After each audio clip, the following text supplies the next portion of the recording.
Wall Street Unplugged looks beyond the regular headlines heard on mainstream financial media to bring you unscripted interviews and breaking commentary direct from Wall Street right to you on Main Street. How's it going out there? It's July 3rd. I'm Frank Curzio. It's the Wall Street Unplugged podcast. We break down headlines and tell you what's really moving these markets. So I have a great interview for you today. And many describe this person as a legend in the resource space. I describe him as the legend. His name is Rick Rule. So Rick has been financing companies in the resource space for 50 years. Okay, he was CEO and founder of Sprott Global Resource Investments. This is a world leader in precious metals, close to $30 billion in assets under management, one of the largest, I believe. He retired from Sprott in 2021, but still remains the company's largest shareholder. There is not one person in the resource industry that doesn't know who Rick Rule is. And today, Rick is more active than ever. He has his own media company. It's called Rick Rule Media, hosting one of the best resource conferences as well in the precious metals space called the Rule Symposium. And Rick's a good friend who I've known for over 10 years, someone that's educated me greatly in this space. And with the resource sector now in a bull market, I wanted to get him back on. And he's going to talk about where he thinks the price of gold is going, how to find the best opportunities in the junior mining space, and how blockchain is going to play a huge role in a physical gold market. So sit back, relax, enjoy. And here's my interview with Rick Rule. Rick Rule, thanks so much for joining us on Wall Street Unplugged. Man, it's been a long time. How you doing? Frank, it's been way too long. I'm having a great day, the better for being able to speak to you. Being too nice. So you've been in this business, wow, 50 years, 74, I read. And I was born in 1972. So I tell people I have 30 years of experience working with my late dad, stuff like that. But 50 years you've been doing this. I feel like you have more energy today. I see you everywhere. You're doing video. Talk about some of the things that you're doing now, because I'm seeing you a lot more than I've ever seen. You're supposed to slow down a little bit. It seems like you're going a lot faster here. Frank, I completely failed retirement. What I did do is step away from overtly regulated businesses and from businesses where a lot of people reported to me. Specifically, I ceased to be a licensed person, and I backed out of any responsibility, including directorship at Sprott Inc., a public company, although I do remain their largest shareholder and cheerleader.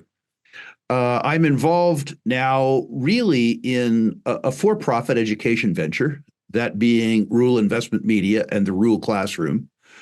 I'm involved too with your old friend Frank Trotter, starting a new bank, Battle Bank, and I'm involved in a range of philanthropies involving microcredit, loans to very small people, and a global fight for individual liberty through organizations like Students for Liberty and the Atlas Fund. Wow, that's great. So how's Battle Bank doing? So I know that's Frank Trotter, and I mean, wow, his track record is amazing. Everbank Field. I mean, Everbank. Everybody knows Everbank Field from Jacksonville, but just huge success story. What a great guy too, right? Frank Trotter, what a great guy. Yeah, I mean, in terms of the things that are under our control, the bank is in very good shape. We have basically completed all of the architecture for an online bank. You'll recall that we did that once before with Everbank. Mm-hmm. We have a backlog of 14,000 people, more or less, who would like to do business with us when the FDIC allows it. Mm-hmm. For reference, when we opened Everbank, we had a 0-person waiting list. And we were still able to grow that bank to $28 billion in deposits before selling it to TIA. Our holdup really is the FDIC. In fairness, although it's no excuse for them from my point of view, they are responsible for failed banks. They have a lot to handle right now. Mm-hmm.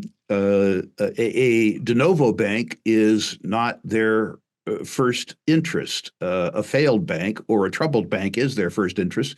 And sadly, they have their hands full at present.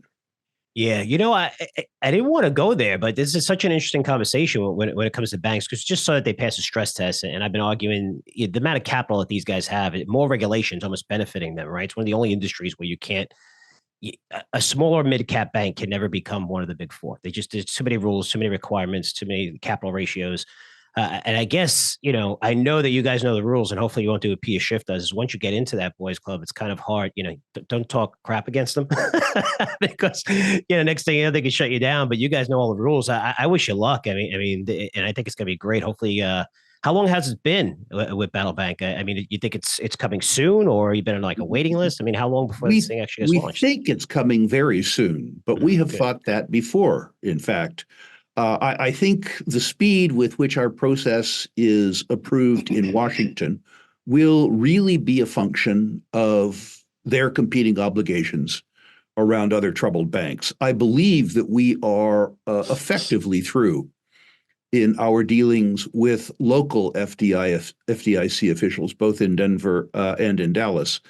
We are certainly through our process with the so-called tough regulator, the OCC, the Office of the Comptroller of Currency, who is our ultimate day-to-day regulator. Our process with them was very, very rapid, but this is what they do for a living. The FDIC has some other challenges. To the extent that you'd like sometime to have a broader discussion of banking and its implication for investors and savers, I'd love to do that, but that's at least a half an hour long discussion. Oh, probably even longer. So let's get to the cool stuff. Let's get to that's for my personal interest of what I want to know. Let's go to the audiences now. So let's talk about resources. We just went through one of the most brutal bear markets. What's different with this market today? Where is it sustainable? Do you see gold prices going higher? Do you think that this is going to continue? Because this is like an underlying trend. I love what gold's doing here. It's not going, it's not skyrocketing. Then you had these, this huge volatility. It's the way it's moving up and up slowly. It seems like there's a lot of momentum behind it. What do you see different today in previous bull markets that this is sustainable? We could see gold going a lot higher. Well, you asked a lot of questions there. So yeah, I'm interested. I'm going to pick your mind as much as I can, man. 50 years. I'll attempt to address them sequentially, although my memory fails. Let's talk about first the move in gold. When people ask me when gold's going to move, I say 2000. Since the year 2000, gold has moved up at about 8.5% compounded, moving from $253 to 23 something or 24. That's a pretty good move as far as I'm concerned. The move has picked up speed, certainly in the last couple of years. But gold has done precisely what people have asked it to do for 24 years, which is important to note. The bear market that you refer to, particularly the bear market in gold equities, I think is part of the reason for the bull market, which is to say the cure for low prices is always and everywhere low prices. The first part of a bull market is always a dead cat bounce. When you've shaken out the sellers, when there's nothing left to sell, the stocks move up as a consequence of that.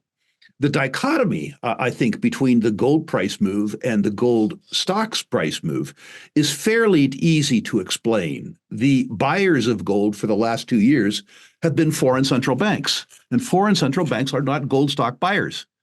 There was not retail participation, at least in Europe and North America, as evidenced by inflows and outflows from physical gold ETFs until 11 weeks ago.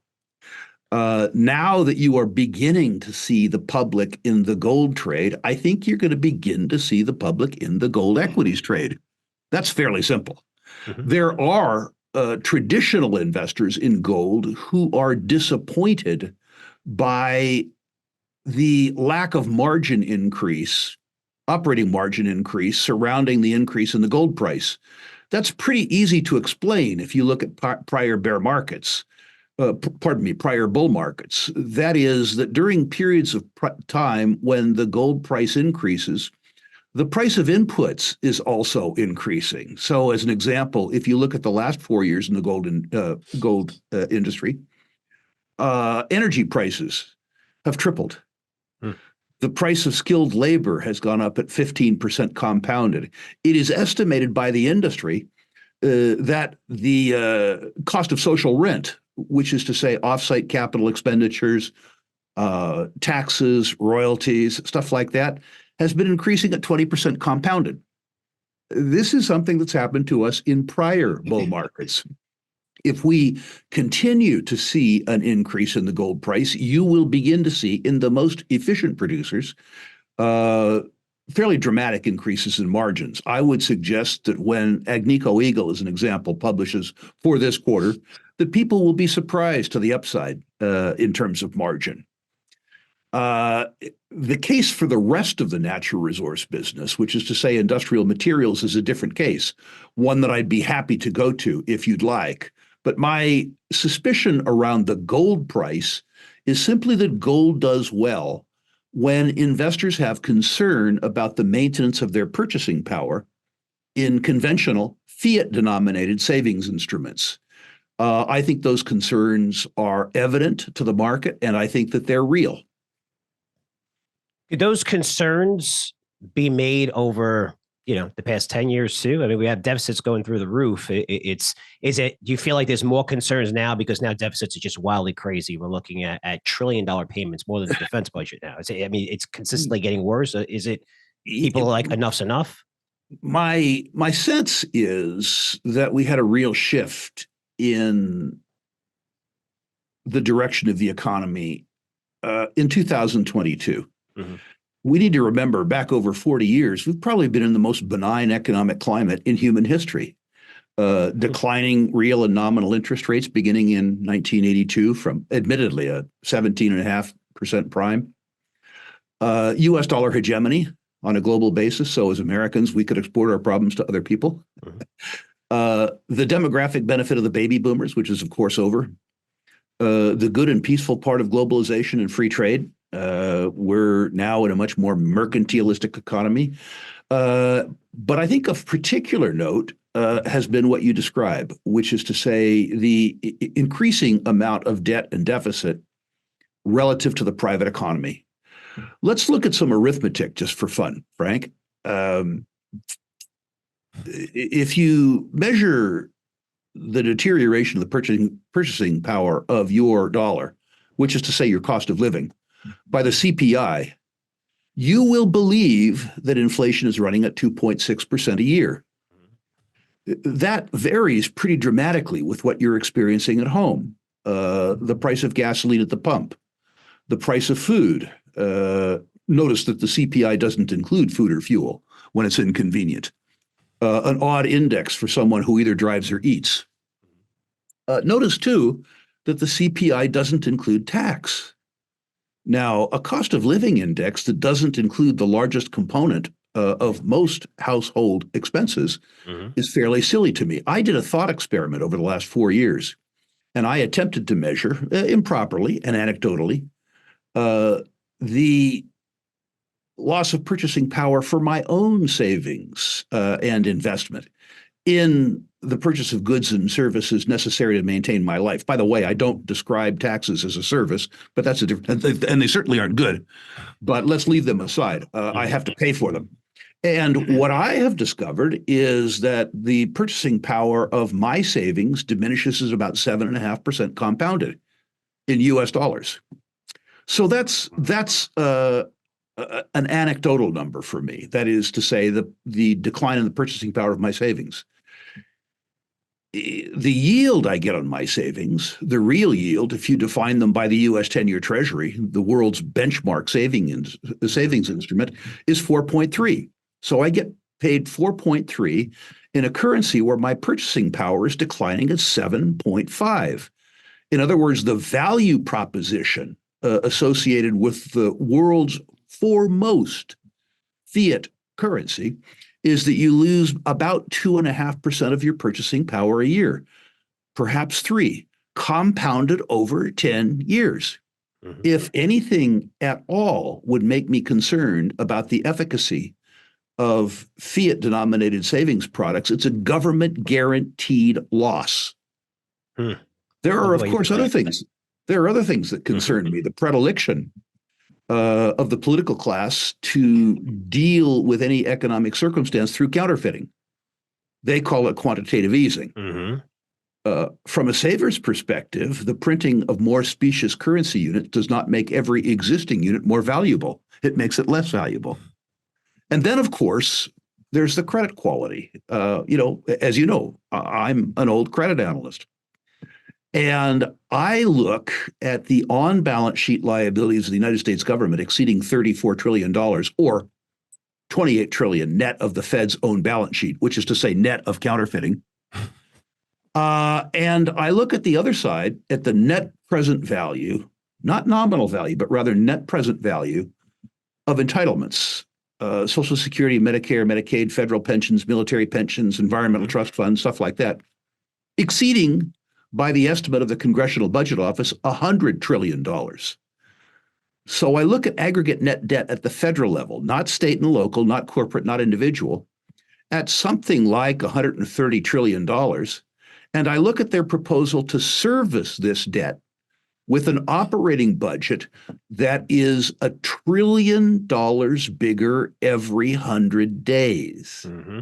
And by the way, Frank, that number doesn't include accretion to the net present value of entitlements, mm-hmm. nor does it include a demographic shift from more young, productive people relative to old, less productive people, such as myself, to a circumstance like today where there's more beneficiaries and fewer payers. So all of that, I'm not just venting, by the way. I'm suggesting to you that the set of circumstances that we are living in today, I think, will result in more concern among savers and investors as to the maintenance of their purchasing power in fiat-denominated instruments. Traditionally, that's been very good for gold. One more statistic, Frank, while I'm at it. I love it. Go ahead. Precious metals and precious metals-related securities are way underowned in historic terms. 40 years of benign economic climate has made people forget why they might even own gold.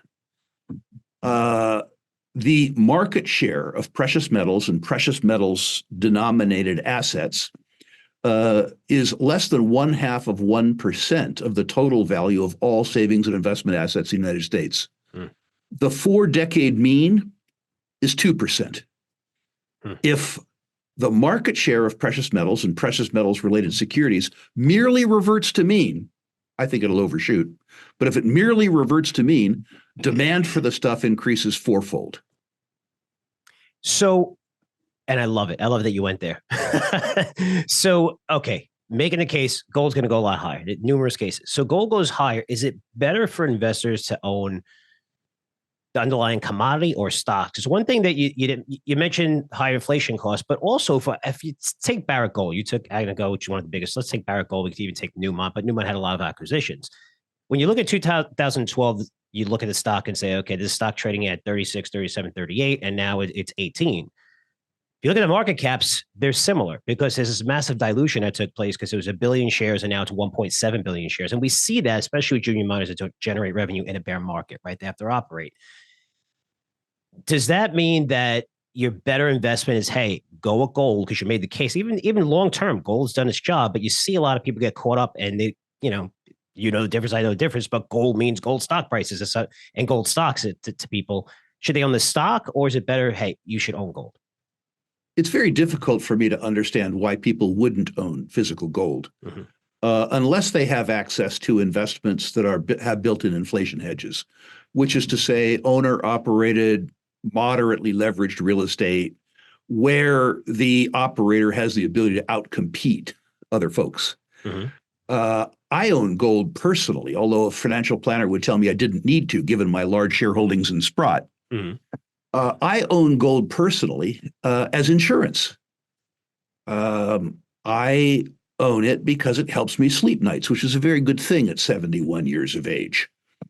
I don't own gold as a trader. I don't own gold because I think it's going to go from 2,400 to 2,700. I couldn't care less. I own gold because I'm afraid it's going to go to $9,000 or $10,000. That's why I own gold. And by the way, since beginning again to add to my physical stack in 1998, it's treated me very well. Eight and change compounded for an unloved asset is pretty good. Investors in gold stocks or speculators in gold stocks, two different breeds, must look at something very differently.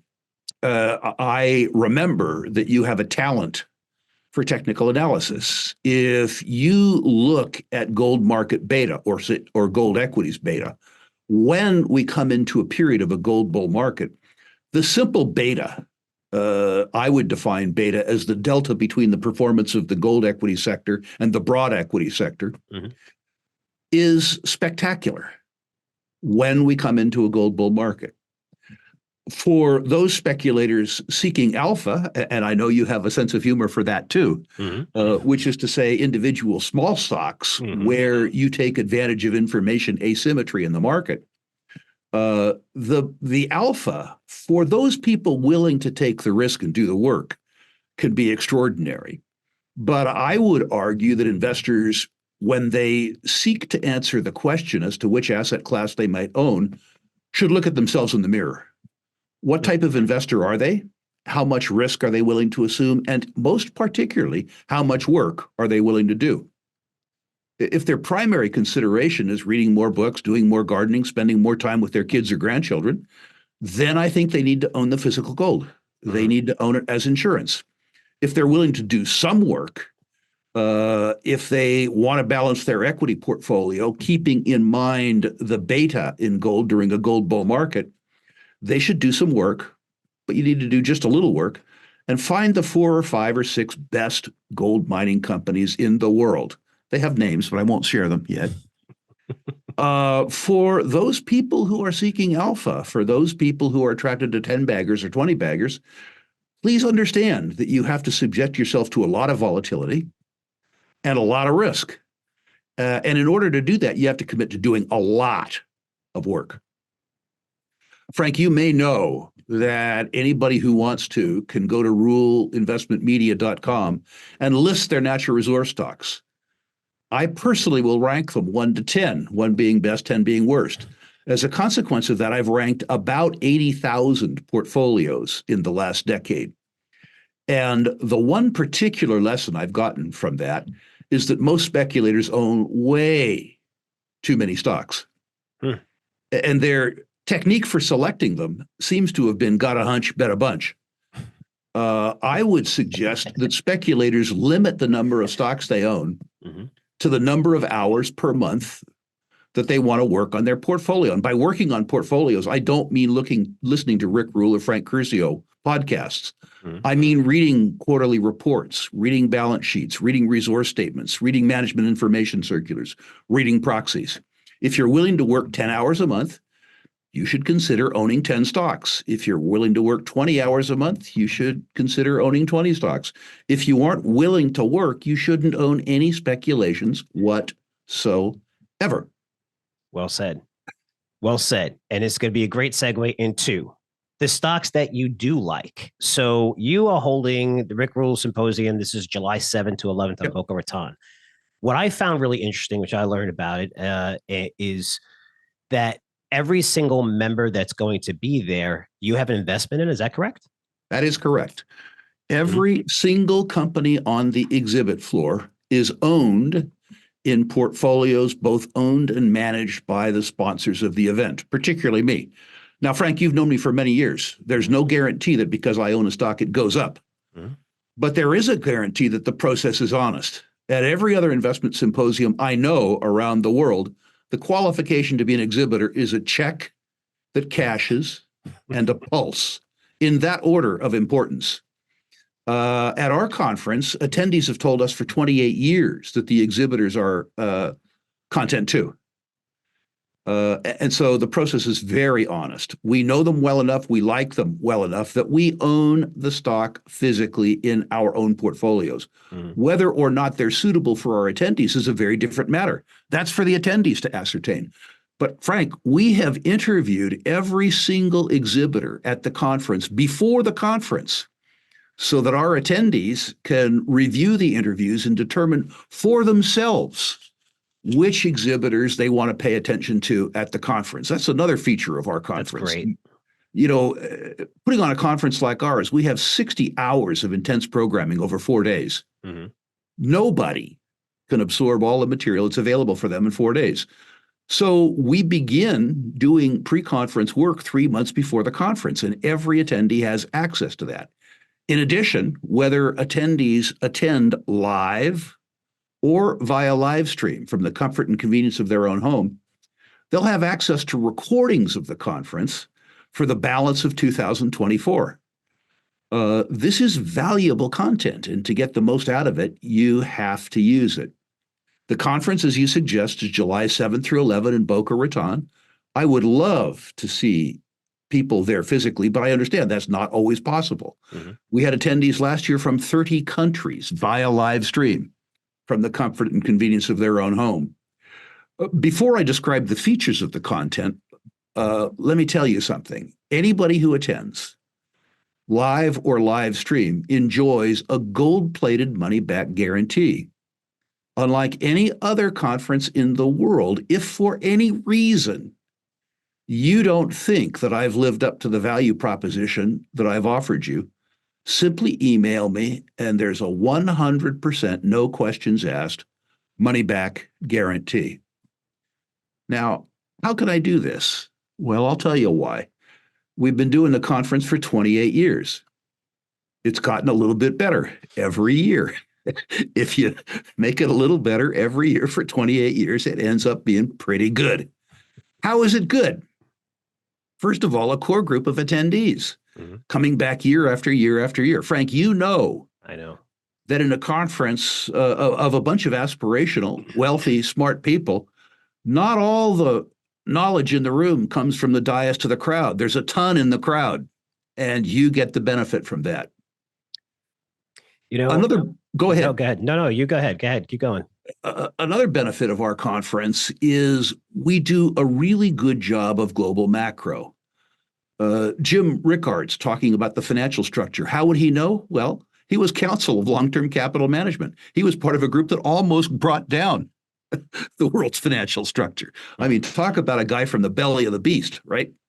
Nomi Prinz talking about the structure of Wall Street. She was a partner at Goldman Sachs, a Wall Street analyst. Again, somebody from the belly of the beast describing the beast.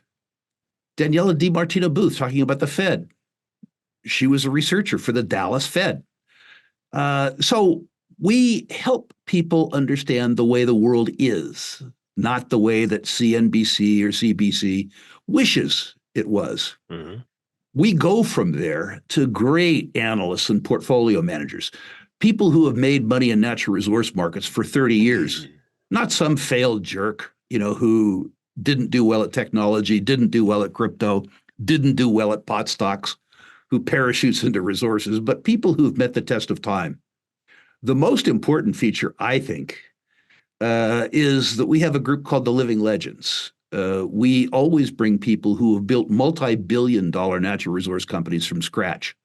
This is critical because they tell you how they did it and how it impacts how they invest and how you should invest, how you can use tools to spot the $5 million market cap that's on its way to becoming a $5 billion market cap.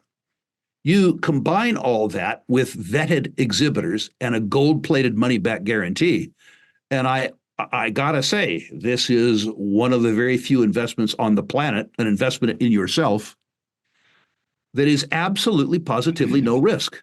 I take the risk. Yeah, and I've been to this conference a lot, guys, and you guys know me. I don't, talk about anything that is not going to benefit you. The one thing that I loved at your conference is, one, you're going to see Rick roaming the floors. He's going to be everywhere.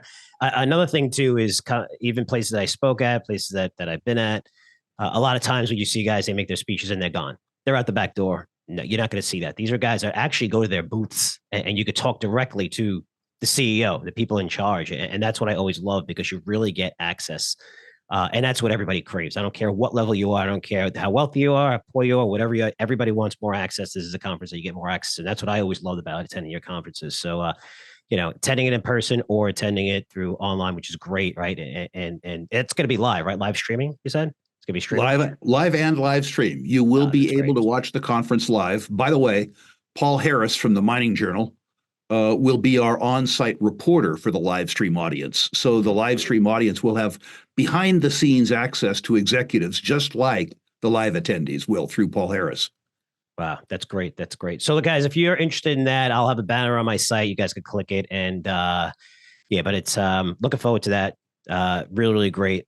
Boca Raton, right? July 7th to the 11th. But I'm not going to let you get away with one last thing here. You talked about Bitcoin. You talked about gold, and I was going to ask you about Bitcoin because, being in this industry for such a long time, the younger generation, I think, looks at Bitcoin as gold. Would you suggest it? Could people own both? Because I feel like why not? Why can't people own both? And yet you have this argument, especially when it comes to Peter Schiff's, is you're an idiot for owning one or not the other, and back and forth. And even you get that from Bitcoin. What are your thoughts on it? Because not just Bitcoin, but tokenization is another subject on top of that. But what are your thoughts on Bitcoin? Because it seems like the younger generation really believe that that's their gold. I don't own Bitcoin. I don't own any asset class that I don't feel that I know well enough to outcompete other investors myself. I invest in natural resources and in conventional financial services businesses because I understand them after 50 years well. Yeah. I traded Bitcoin very, very, very early on in its existence. I got a fairly quick double. I got a double that was so quick that I told myself I wasn't smart enough to own the asset, and sadly sold way, way too soon, proving to myself that I was unqualified to own the asset. In other words, proving to myself my crypto stupidity. I don't own Bitcoin today. I think they're probably complementary assets in the sense that the case for Bitcoin is that there is value in the network as opposed to intrinsic value, value in anonymity, and value in the possibility of effectively frictionless exchange. I get all that. I am an investor in distributed ledger and blockchain technologies around the tokenization of gold and other natural resources. I believe that blockchain technology will, over the next 20 years, revolutionize the financial services industry, both possession and exchange. I think that's important. And I'd like to be part of that. I don't discourage anybody who is more familiar with crypto than I, either speculating in it or, if they're really courageous and really smart, denominating their lives in it. I am neither. And by the way, the discussion about crypto and gold competing with each other directly relative to other classes of savings and investment is silly. In terms of their importance in the global economy, they are both effectively pimples on an elephant's behind.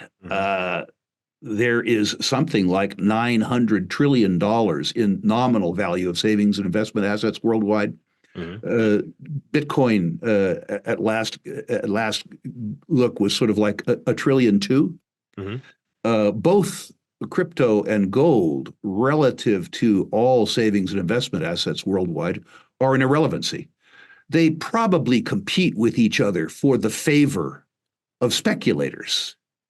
But my suspicion is, A, there's room for both, and B, somebody should pay attention to the asset class where their own knowledge enables them to outcompete other participants in the market. No, great stuff. And thank you so much about sharing the knowledge part and how, how many hours, you need to be researching before, owning some of these stocks and stuff. People don't talk about the portfolio management part and how important it is in speculation and not going all in and stuff like that. So I really appreciate that. I know my listeners are going to appreciate that too, Rick. Frank, most people have lives. Yeah. I wouldn't discourage that, by the way. I would just tailor my portfolio to the allocation of time and effort that I was willing to put into it. That's all.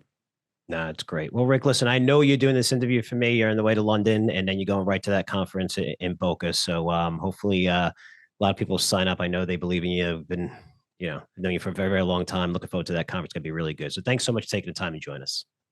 Thank you for the opportunity. And I want to say to your people again, if you want to access my own thoughts about natural resources, I'll personalize it. Go to ruleinvestmentmedia.com, list your natural resource stocks, no obligation, no cost, I'll rank them. If rather than that, you want to invest in yourself and your knowledge, then come to the symposium, either live or live stream. Gold-plated money back guarantee. A riskless investment in your own education. Love it. All right, buddy. So listen, safe travels, and gotta join me again soon. It's been too long.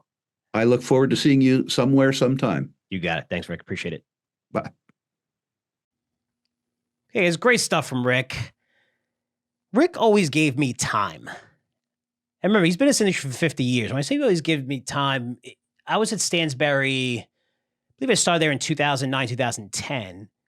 And I knew about the resource sector, but I still didn't know a lot. Like, within 5 years later, after I worked at Stansberry, maybe like 3 years, I was speaking at a lot of these conferences in Vancouver and all over the world, basically, and really got in deep in this space because it's a space that's very dangerous. And it's dangerous because, for individual investors, you could really get crushed.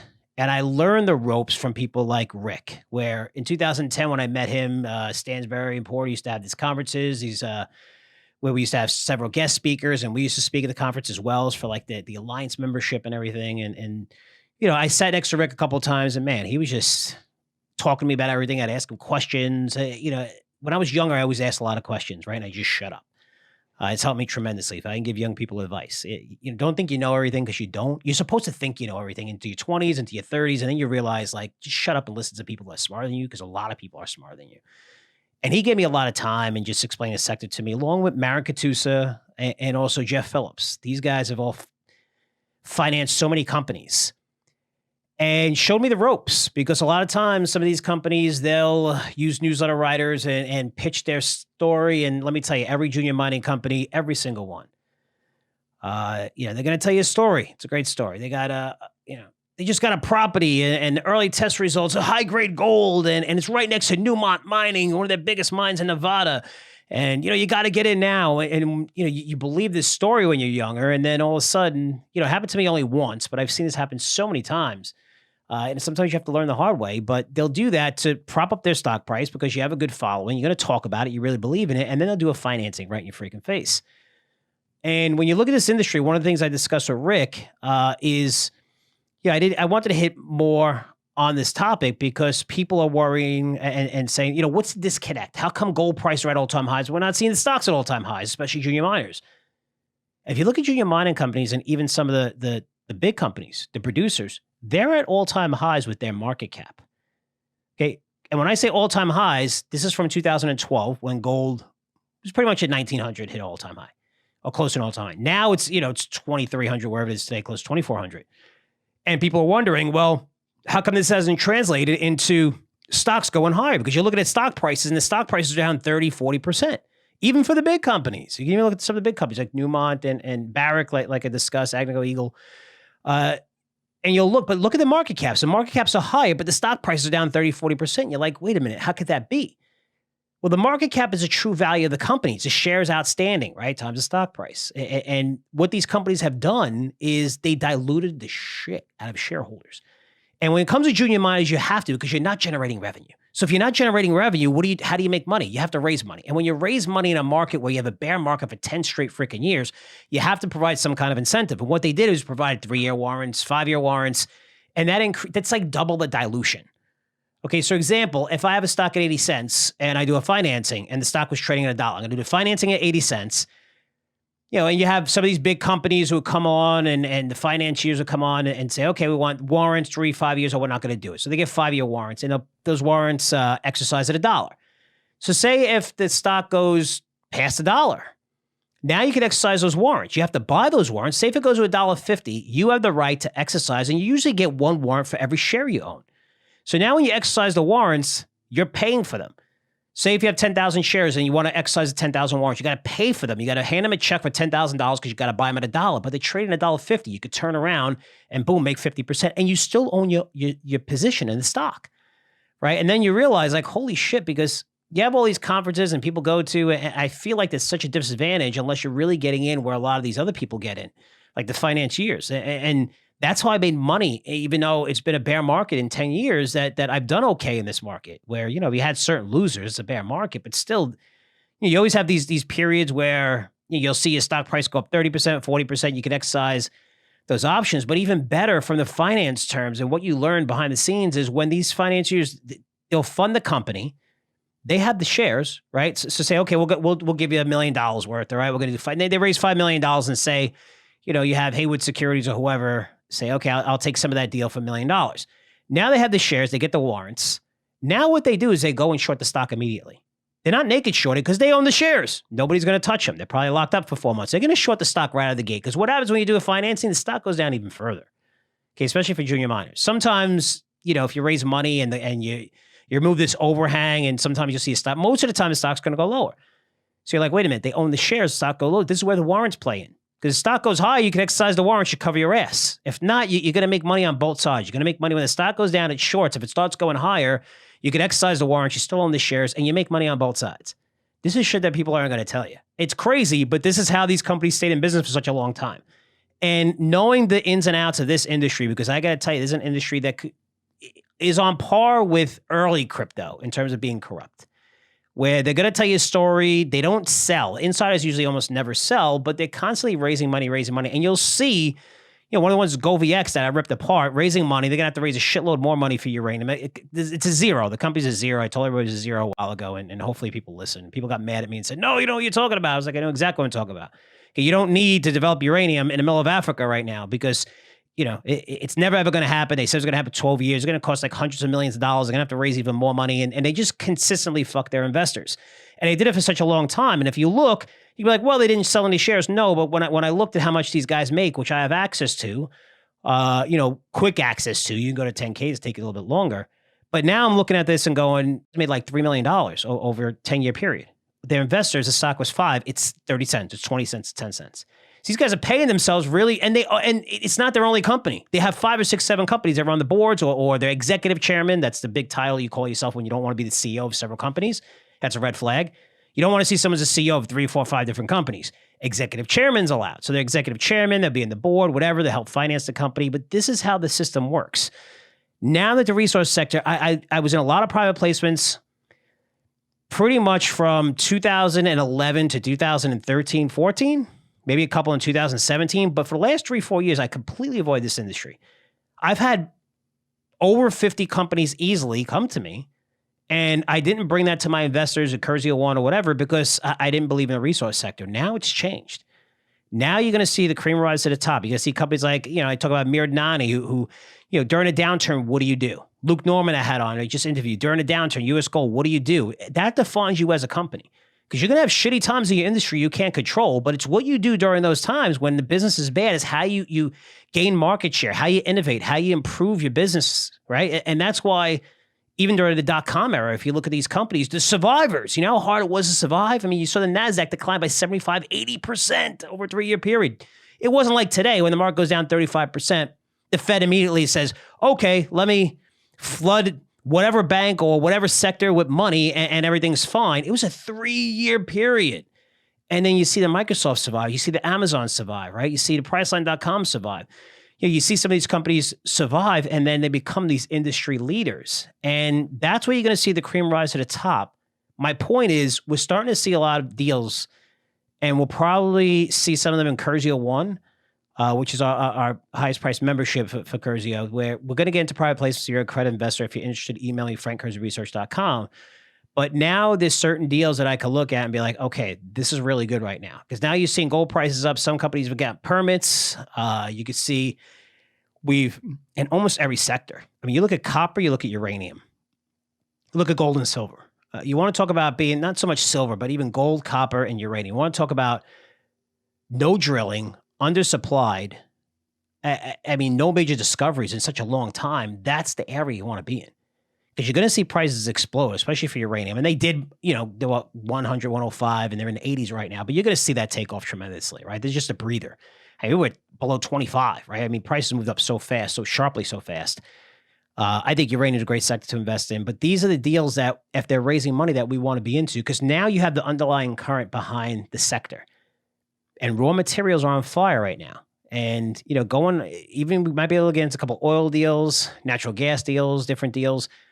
But this is the time to invest. And that's what creates great investors, because even though you're in a shitty market for 10 years on resources, it all matters. It doesn't matter who the management team is. It doesn't matter this, because everyone's going to tell you, we just hired the best geologist. This is the best project. We're going to get permits, all this shit. They're going to tell you the greatest story. You de-risk the situation by getting in at the best price. And not only are you getting in the best price when you're a credit investor and you get into these financings, you're also getting warrants. And that significantly lowers your risk. And that's how you invest in this industry, because it's not that easy to just buy. You could buy in a bull market at the current price, but if you have access to that, which we do, I avoid it because I hated the industry for 3-4 years. It's definitely come back. now's a great time. And you've seen the cream rise to the top, the best companies, not all the companies. You're going to see the companies that have really done it right over the past 5, 6, 7 years, de-risking their stock, creating value for their shareholders, not spending a lot of money, getting the right permits. Maybe if they raise money, they didn't raise money to pay salaries. They raised money to buy assets that were trading at 10 cents to the dollar. These are the stocks that I'm looking at in the resource sector, and we might be able to get into a few financings, but I'll definitely keep you guys updated on that. But all that started with Rick. I mean, again, I know since 2010, right? It's almost 15 years. Great resource along with Mark Katusa, Jeff Phillips. But these guys have taught me, an education that's incredible in that industry. It's an industry that I love. I have so many friends, so many good people in it, but you really have to be careful because there's a lot of scumbags in that industry. I guess just like every industry. And my job is to avoid those, that's the lessons I try to teach on this podcast is listen, the only way I could teach lessons is how I got screwed, and then you teach it and hopefully you could avoid that. So there's still risk in investing in some of this, but you want to remove a lot of the bullshit and being on top and understanding and talking to the best of the biggest, Ross Beatty's and take a helicopter ride. I want to talk about legends, another legend. Mara and myself, invited me and we saw his hydro plants in Vancouver and what a beautiful experience. I mean, we were driving took the helicopters in Vancouver, just over the mountains. And I forgot what time it was. I think it was where it was snow capped and the snow, the way it came off the mountains and the minerals, it was like, it turned all the lakes in like around the mountains, turquoise. It was the most beautiful thing. I have so many pictures I should post it for you, but just picking his mind, asking questions of how he built all this stuff and just see, hydro plant, really learned so much about that and alternative energy and things, but it really is incredible when you're actually in the room, when you're going on these trips, when you're meeting these people and being that connected in that industry. I'm glad I avoided it. I didn't want to give so many people deals that we would have lost money on. I don't think that's going to be the case if you have a 2 to 3 year outlook with a lot of these stocks that we'll get into, but we'll get into good pricing and probably get some warrants on them. So, look forward to that if you're a Curzio 1 member. But be very, very selective, like Rick said, in buying these stocks because you have to do the research on them. You have to do the homework on them. And there's a lot of crap out there. I think this is a stat that he came up with. 1 in 3,000 mines. So 1 in 3,000 companies, right? So these junior miners, when you put a stake in the ground, 1 out of 3,000 actually from the time you put a stake in the ground becomes a producing mine. 1 in 3,000. It's not saying you can't make money like in phase 1, phase 2 of a biotech, and maybe they fail in phase 3, phase 1, phase 2, you're going to make some money. It just goes to show you how crazy this industry is. And the average mine, it takes 20 years. 20 years. Think about the bureaucracy around the world. 20 years to get a mine into production with permitting and all this garbage. It's insane. So the companies that are producing, the companies are close to producing. I mean, they have a significant advantage and get taken over, especially if they're smaller names that have been at this for a while. But there is formulas to this that you want to see: high insider ownership, good management team, of course, right jurisdictions. That's why the hell would you buy uranium in Africa right now when you could produce it right here? It's going to start producing in the US like crazy pretty soon. Don't take on that risk because what happens is that stock's going to zero now because shit's going on in Africa that kind of was predictable. It wasn't too hard to see, and now GoVX is done, basically. So, we want to be careful. There's rules that we follow. We're going to have some more, definitely some more ideas for you guys, and hopefully we'll get into some really, really cool financings and good stocks coming up. So something to look forward to. So that's it for me. Dan and I is going to be hosting Wall Street Unplugged Premium, and that's going to be tomorrow, 4th of July. We're obviously going to tape that a little bit early for you guys, so you could watch it on 4th of July. You can watch it the next day. I know hopefully you guys are out with your family enjoying yourself, fireworks. But if you're a subscriber, I'll see you then. If not, you can go to www.wsupremium.com. So it's wsupremium.com. You can become a subscriber for $1 for the first month. After that, it's $10 a month after. Almost everyone that comes in for $1 subscribes for the $10 and never leaves because the value that you get and the amount of stock picks that you get from that paid podcast is incredible. And just our last pick happens to be a large cap company that's a little depressed, one of the industry leaders in their sector, one of the best of breeds, that's about to announce its biggest buyback in its history. And it's not being reflected in the price because the last time they announced a buyback was 2018. So it's not reflected. It's something that we had to dig to find. And this quarter, they're probably going to announce it, which they report in 3 weeks. If they do, the stock's going to really pop here. It's undervalued to, I think it's easy 20, 25% gain in a couple of weeks. These are the ideas that we have that we put in our weekly newsletters called Dollar Stock Club. So if you're interested, okay, you can try it out for $1 and then cancel if you like. If not, let your subscription run. It's $10 a month after that. But Daniel, I love doing that podcast. We really get into depth into different stocks, different ideas. As for this podcast, we're going to continue to do interviews for Wall Street Unplugged. Let me know. Doesn't have to be high profile. Of course, you love the high profile. They got big followings everywhere, and it's great on social media. But I tend to find the best interviews are also from I would like a third, fourth, fifth person in charge of a company. Where imagine interviewing someone from OpenAI who, how many executives? So many executives have left that company, but interviewing one of those people who left, who might be a name that's not really out there, that's that big. Why is there such a mass exodus of that company, right? And Sam Altman and people saying that, he was a liar. You're a liar in AI. You're lying to the board about AI. Isn't that an industry that's scary as it is? And you're doing stuff on the side that people can't trust you, people are leaving. Those are the interviews that are great. So it doesn't always have to be someone that is, an industry leader, a legend or whatever. Those interviews are always good, but you really get a lot of quality. And some people have just been in industry for 20, 30 years. So if you know anyone like that you think would be a good interview, frankcurzioresearch.com. They could be great. Again, more interviews on Wall Street Unplugged going forward. And then we have a Wall Street Unplugged Premium every single Thursday. Look forward to that. And you can expect that tomorrow. And I'll see you guys then. Take care. Love this episode of Wall Street Unplugged? I think you'll really love Wall Street Unplugged Premium. The Wall Street Unplugged Premium is my members-only podcast where I dive even deeper into this week's events. Well, I'll do even more than tell you what's moving these markets. I'll tell you specifically what moves you can make today. So this is going to be about trading. Put big money in your pocket right away due to the inconsistencies I see daily in the market. I'm talking about specific investment ideas I'm recommending and tracking each week that I believe will be impacted directly by everything I just talked about today. Plus, you're going to get the chance to go even further down the rabbit hole with me and my co-host, who's Daniel Creech, as we discuss which of these week's trends could turn into massive windfalls. Could the big trends that we see lurking on the horizon, also the news we're picking up from our network of insiders, which has gotten bigger and bigger thanks to you and so many people listening to this podcast in over 100 countries. And you get a chance to talk to me directly in my special Ask Me Anything Q&A session. All of that and a lot more, like premium interviews with world leaders in finance, technology, industry, and politics. This is all part of Wall Street Unplugged Premium. And becoming a member is super simple and super cheap. So head on over to WSUoffer.com to check it all out. Sign up today and you won't miss a thing. That's WSUoffer.com. Wall Street Unplugged is produced by Curzio Research, one of the most respected financial media companies in the industry.